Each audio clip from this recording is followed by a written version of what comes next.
Well, what's up again there, guys? Brian here, the 3 Topics Gamer, here to give you another one of my requested ranking videos for going from worst to best.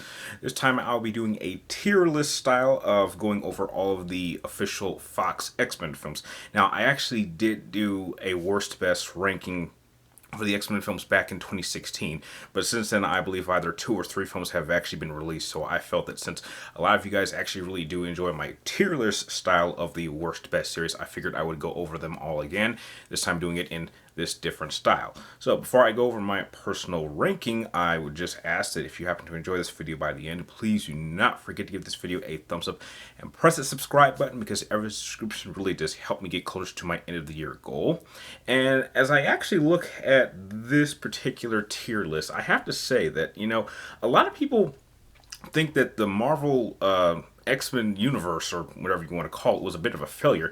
But I don't actually agree with that statement at all, because as I look at some of these films, a lot of them I actually really did enjoy, and there really aren't a lot of the X-Men films I actually don't really like. So I'm a little bit, puzzled by its response, because everyone just wanted them to go back to Disney for whatever reason. But heck, now as we go down this list, I have them ranked as going from top of this, from loved, liked to okay, to has its moments just bad. And there are some that probably might hate some of these films, but there aren't many that do. So let's start from the bottom up. And one film I absolutely cannot defend in any way. I have nothing good about this film to say, except the fact that maybe the video game variation of this movie was a lot better.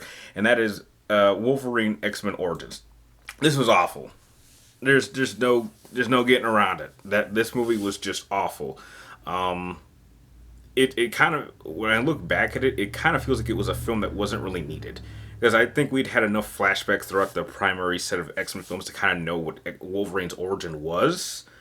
And it kind of goes to a much bigger problem with the X-Men films in general, in terms of making Wolverine the focus, which he was never that at any point in the X-Men comic books at any point. I mean, I would say Wolverine's like more, at best, a B-list character, but that's how it happened. But this was just not good. I don't know anything about this that was of any good. The special effects were crap. The action scenes were boring. The characters were just poorly done. I think the only contributing element to X-Men Origins Wolverine was that it maybe gave us bone claws, which, if I remember correctly, now this is just, if I remember correctly, the claws themselves are not his mutant power. That's more mechanical. That's built into his body. It's his mutant power is his healing factor. So I guess in the context of just the X-Men films, I guess it makes sense to give him bone claws, even though I didn't really think they were all that great, because, I mean, how do you, sharpen them? But, yeah, you see, I'm thinking too much about something that just should never have been done anyway. So, overall, X-Men Wolverine Origins is without question the worst of the X-Men films in general, and is probably the one I wish I could erase from existence. Going on into has its moments, I'm going to go with X-Men Dark Phoenix. This was a very bad way to end the series. I mean, if this was the last Fox X-Men film, it ended on a very, very bad note. They tried doing the Phoenix storyline for a second time, and they just couldn't quite get it right. It did have a few cool moments, some interesting action scenes. I think my favorite action scene in the whole film, I don't know, I mean, for whatever reason, they can't scoop Nightcrawler. But it was at the end when Nightcrawler just kind of goes all crazy and just goes to town on all those people. I think that was definitely an action scene worth looking at. But in terms of how they executed it, it just had too many problems, and just, I mean, there were things that just were thrown in there just for the sake of throwing them in there, and it has its moments, but it's still not a good film. I mean, if I could just watch specific clips, which I do, then that's how I would ever see this movie again. But other than that, yeah, not very good. And this has to go follow up with the film that came before, and that is X-Men Apocalypse. I was very, very disappointed with this one. It's got some good moments, but the biggest thing I always wanted to see was a serious throwdown between Apocalypse and Phoenix, and we didn't get that at all. And it didn't help that if you remember back when they first showed pictures of of Apocalypse. For some reason, he looked like Ivan Ooze. Does anyone remember that? It was like he was all, and Oscar Isaac is such a great actor, and yet he was just buried under all of that prosthetics and makeup, and so it really didn't help with his performance. And there were some interesting moments in the idea of, how Apocalypse recruited Magneto and why Magneto kind of went back to his old ways, and introducing certain X-Men members met each other, like how Storm got her powers. And so there were ideas that it had that I think worked, but I think the overall arc of everything that was happening just could not really hold it together very, very well. Now, no, don't get me wrong, it's a lot better than, say, Dark Phoenix, but, and I will say this, the Quicksilver scene was also just as good as it was, if not a little bit better than it was in Days of Futures Past, which I'll talk about that later. But it's just the fact that it just could not do Apocalypse well. That was the most disappointing factor. I mean, the whole thing is centered around the most powerful mutant that we've ever encountered, and they just could not execute it properly.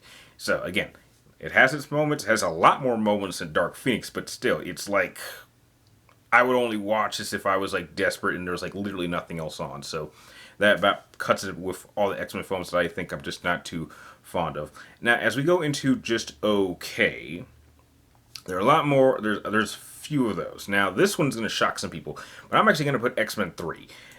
A lot of people didn't like X-Men 3, and I can understand why, because it's not bad, because there's a lot of things that film did I actually really did like, and there was a lot of things in there that I thought were just stupid, like, spoiler alert, like, killing off certain characters, introducing certain characters, not using them at all, and introducing the aspect of the cure, which that didn't really go anywhere after the film. It kind of balances out, as opposed to, say, something like Dark Phoenix and Apocalypse, where there's more negatives than positives. I think that with at least X-Men 3, there's enough positives that balance out with some of the negatives. And I think when I really think about it, there's probably slightly more positives than negatives. And there's a number of things in it that I actually really did enjoy, like the opening sequence where you see the team actually training in the Danger Room fighting against the Sentinels. That was awesome. Seeing, Professor Xavier taking on Dark Phoenix. I thought that entire sequence was great. I especially sort of like the soundtrack. I thought the soundtrack was fantastic. So there was a lot of things in X-Men 3 Last Stand that I really enjoyed, that just kind of overshower more of the negative things, because there was a lot of things in this film that were just bad. But overall, this is a film I actually could sit down, watch, and enjoy. So, yeah. Now, the rest of these films are all in the, I believe, light. And, no, wait, there's one more. I think there's one more I would put in It's Just Okay. And I'm going to have to put, you know what? Now that I think about it, yeah, you know what? I'll put that there. I'm actually going to put The Wolverine in Just Okay, but I think I'll put it maybe a little higher than X-Men 3. I think it was a much better version of X-Men Origins in terms of telling a story of Wolverine's past that was just better executed. My only problem with this one is not a lot happens in it. I mean, outside of Wolverine kind of losing his powers and then, having his adamantium claws, spoiler, get cut off, not a lot happens in here. But I will say that its story was a lot more focused. I did like going to Japan. Any story that's told in Japan is absolutely going to be an automatic win for me. And there, a number of the action scenes I think were some of the best that Wolverine's ever been a part of.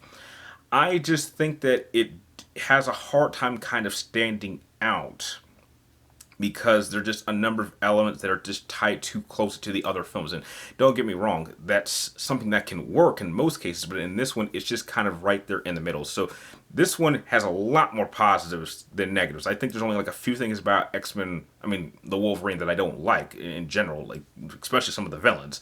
But overall, it is a solid film on its own. Now, the rest of these films are just fantastic films as we go into light.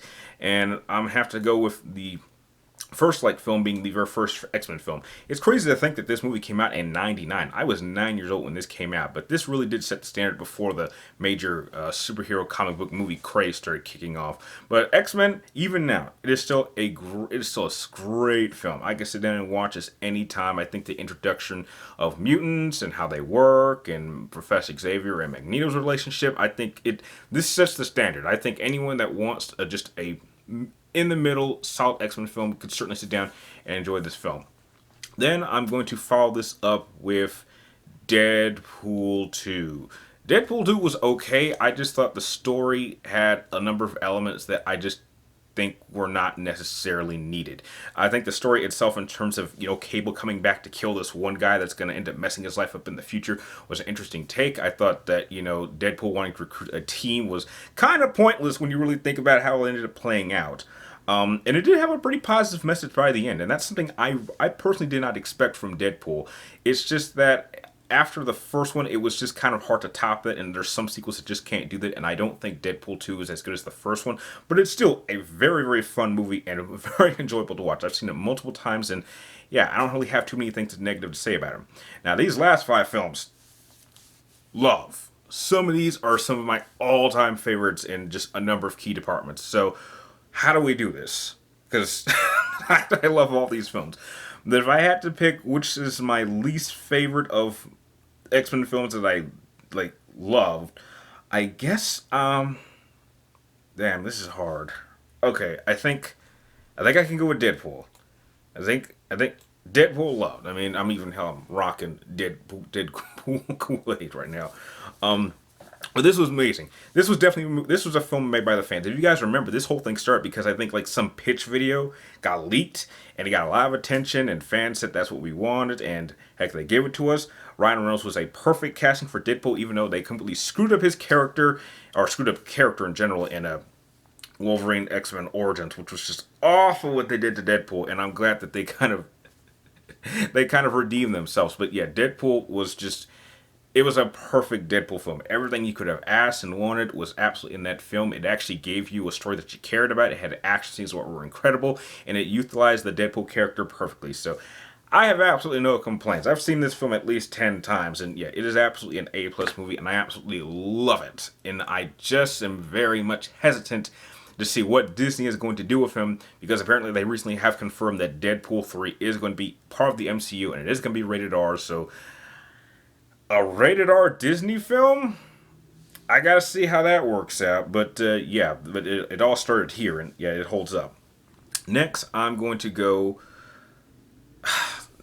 This is where it gets really difficult, because it's between X-Men 2 and X-Men First Class, and that is just. You know what? Screw it. I'll just put them both up at the same time. Okay, First Class, and then do I like 2 more than First Class?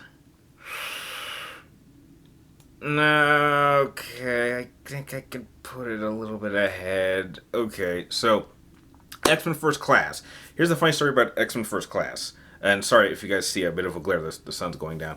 But I actually saw First Class and Green Lantern the same day. I saw Green Lantern first, and then I saw First Class. And by the time I got home, I had completely forgotten that I even saw Green Lantern. So that's why I thought X-Men First Class was a great way to kind of reboot the series with a much younger cast, and to kind of establish how X-Men and Magneto were first friends, and how they wanted to, get mutants together. And I just thought the whole story for that one was just incredible, and showing exactly what caused them to divide, and how Professor Xavier got paralyzed. And I just thought it was a great setup to a new era of X-Men films. And I think for the most part, up until the last 2 films, it actually did establish a very great setting that did pay off in the end, outside of the last 2 films in that era of X-Men films. And then you got X-Men 2. Now, X-Men 1 was great. X-Men 2 cranked everything up to a much higher level, and it did put a much solid, heavier focus on Wolverine, and I think that in general is kind of an issue, but I think in the context of this film, it works out. I think the only thing I think that the original set of X-Men films hardly did well was just establish Cyclops as a great character. I mean, come on. Scott Summers is the leader of the X-Men, and you just cannot execute him well. That's like the one thing they just could never get right. I mean, I would say the use of Cyclops was in the first X-Men film, but Outside of that, I think he's got like less than 10 minutes of screen time in this film, which is just a shame. I think that's the only bad thing that I can say about X-Men 2 is that they just could not get Cyclops right. But I thought everything else in it was absolutely fantastic. So yeah, that's all I really want to say in terms of X-Men 2. Next, we have to go with Logan. I think this should have been the end of the series. This is where I would have ended it. It had a perfect ending to a great line storyline. I would say this is definitely Hugh Jackman's best performance as Wolverine in general. I thought the story had a lot of heart. It had a very heavy focus on kind of the aftermath of apparently what had happened to the rest of the X-Men, which once you do a little research and find out what happened was very very sad. I thought it it just had a lot. It probably has the most heart of any X-Men film. And I think it has probably the most perfect ending out of any of the X-Men films. And it really sticks out. So seeing him kind of interact with X-23 and, their whole journey and it just so many things that just have a lot more meaningful and it just kind of like a perfect close to everything that had been building up to that point.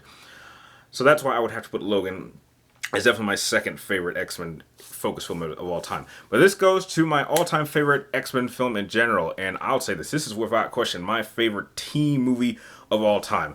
More than the Justice League, all the Avengers films can go to hell. They cannot touch X-Men Days of Future Past. This movie was fucking awesome.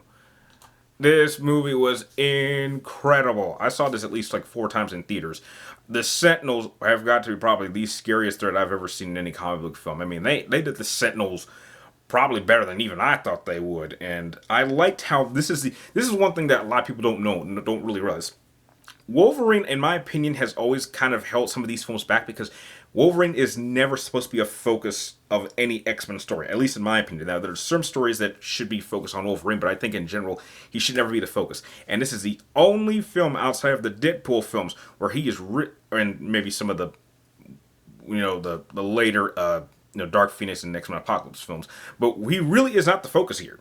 X-Men Wolverine is more of a plot device to connect the original timeline with the younger timeline, and I thought that how they did that was perfectly just workable. And yeah, now I understand that in the comic books they did use Kitty Pryde to go back in time, but I thought that how they actually used Wolverine here was absolutely perfect. I thought the action scenes were really incredible. The Quicksilver scene is probably the best use of slow motion I've ever seen. Now, yeah, it was a little bit better, I would say, in X-Men Apocalypse, but I think that the first one is more memorable because it was the first time you had seen anything like that. That's why I acknowledge that the Apocalypse one is a little bit better, but I would say that the first one was a lot more memorable.